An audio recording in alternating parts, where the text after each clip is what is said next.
Assalamualaikum warahmatullahi wabarakatuh. Kembali lagi dengan saya Tegar Dwi Kurniawan.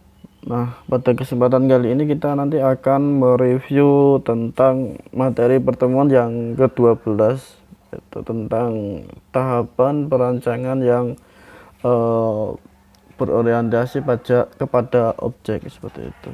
Nah, yang pertama itu ada identifikasi kelas, atribut, responsibility, dan operasi. Jadi sama seperti pendekatan top down, untuk mendefinisikan itu kita garis bawahi kata benda dan kata sifat yang relevan dengan masalah. Nah, contohnya dibutuhkan program untuk membaca file karyawan yang berisi tentang nomor karyawan, tingkat upah, dan jam kerja per minggu. Nah, nanti program itu kemudian memvalidasi upah dan jam kerja. Jika benar, nanti hitungan upah mingguan pegawai dan cetak playship seperti itu. Nah, untuk identifikasi kelas lanjutannya validasi. Validasi itu menurut aturan perusahaan maksimal seorang pegawai pekerja itu 60 jam dalam seminggu dan maksimum 250.000 per jam.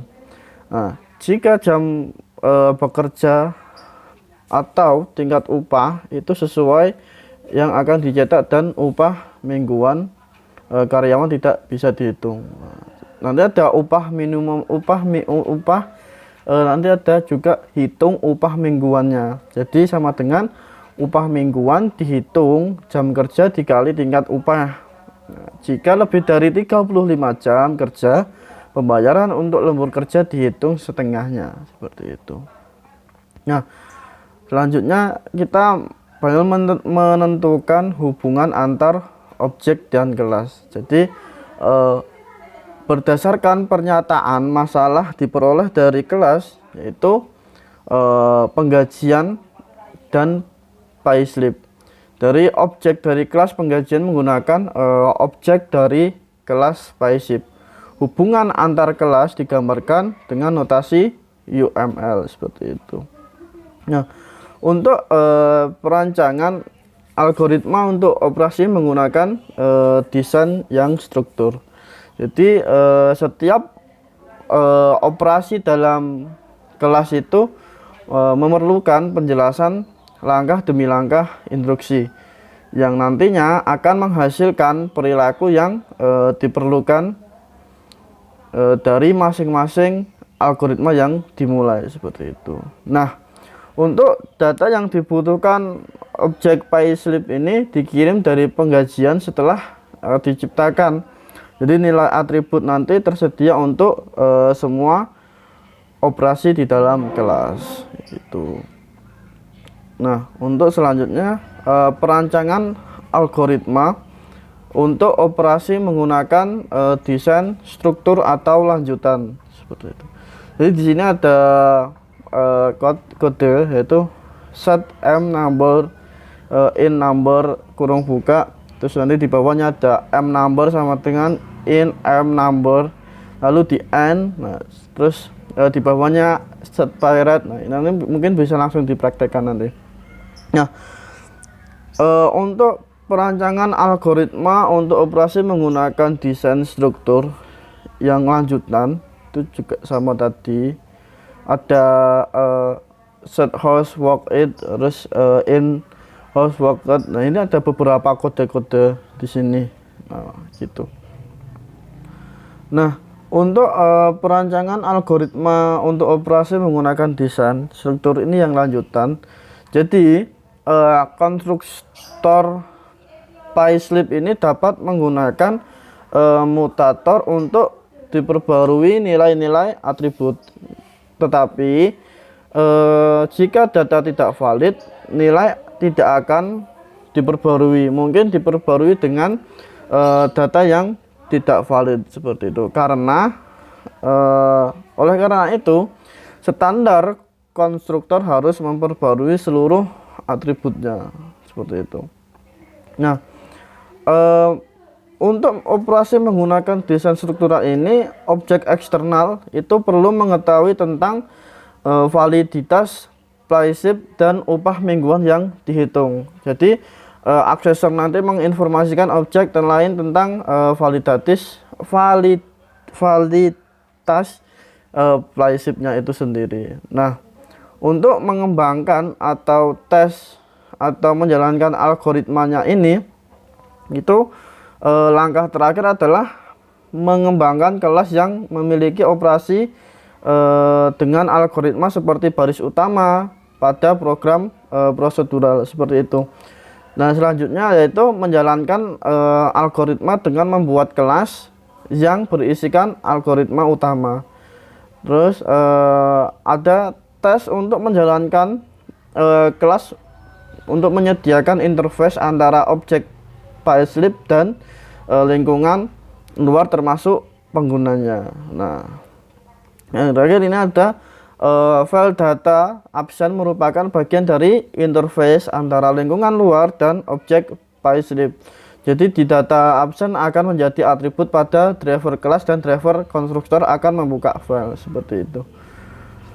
Di sini ada beberapa algoritma nanti bisa dipraktekkan ya ini. Nah, untuk mengembangkan tes atau menjalankan algoritma ini bisa diinput dari data absen, terus number, host worker dan pay rate. Diproses nanti bisa baca data absen, buat payslip dari data absen, terus cetak payslip yang valid. Nah, untuk outputnya nanti cetak payslip, pesan kesalahan untuk payslip yang tidak valid seperti itu. Nah, untuk analisa kasus seperti ini, itu ada sebuah sawah berbentuk segitiga. Kalimat ini dapat dimaknai kita dapat membentuk kelas sawah underscore segitiga. Tetapi bagaimana jika kita dihadapkan dengan bentuk sawah yang berbeda-beda? Segitiga, bujur sangkar, persegi, terus ada poligon. Nah, seperti itu. Jadi jika seperti itu, sawah dapat menjadi abstrak dengan bentuk sawah segitiga, bujur sangkar dan sebagainya, itu merupakan turunan dari sawah. Nah, abstrak dapat diumpamakan sebagai kepala tanpa badan, di mana informasi ini berupa konsep. Jadi abstrak itu tidak digunakan langsung, hanya turunannya yang dapat menggunakan atribut atau metode tersebut. Nah, review dari pengertian kelas. Jadi struktur kelas itu terdiri dari 3 bagian. Yang pertama ada name, kelas name, kelas atribut, sama kelas metode. Tetapi tidak semua kelas itu harus memiliki 3 bagian. Bisa jadi hanya berisi name kelas dan atribut saja, atau kelas name dan metode saja. Nah, ini kembali lagi ke abstrak sawah. Sawah tidak memiliki atribut, tetapi memiliki metode bentuk yang dapat mendeskripsikan bentuk sawah. Ini ada sawah segitiga. Sawah segitiga merupakan instan atau kelas turunan dari sawah. Kelas ini memiliki 2 atribut dimensi, alas kali tinggi. Nah, metode ini bisa digunakan get dan set, digunakan untuk mengisi dan mengambil dari nilai atribut. Nah, untuk cara penghitungan pupuknya itu hitung kebutuhan pupuk kita dengan bentuk kelas segitiga kontrol. Fungsinya untuk mengontrol kelas segitiganya itu sendiri. Nah, metode itu yang digunakan get pupuk kurung buka. Nah, digunakan untuk menghitung berapa jumlah pupuk yang diperlukan. Kenapa segitiga kontrol? Nah, kelas ini dibentuk untuk mengendalikan kelas segitiga tanpa harus merubah kelas segitiganya itu sendiri. Jadi kasus saat ini mencari berapa jumlah pupuk yang diperlukan jika nanti kita perlu menghitung luas atau keliling segitiga. Bagaimana? Nah, kita cukup menambahkan fungsi get luas kurung buka dan atau getkel huruf buka. Nah, di sini. Ini ada contohnya. Nah, privat segitiga adalah instan yang menunjukkan bahwa kelas ini merupakan kelas turunan dari segitiga. Artinya apa? Artinya kelas segitiga kontrol dapat menggunakan seluruh metode dari kelas induk segitiga yang cukup kita fokus pada fungsi apa yang hendak kita terapkan di segitiga. Nah, seperti itu. Mungkin itu saja sedikit review dari pertemuan yang ke-12 ini. Nah, mungkin ada salah atau kurangnya, saya mohon maaf. Sekian dari saya, wabillahi taufiq wal hidayah. Wassalamualaikum warahmatullahi wabarakatuh.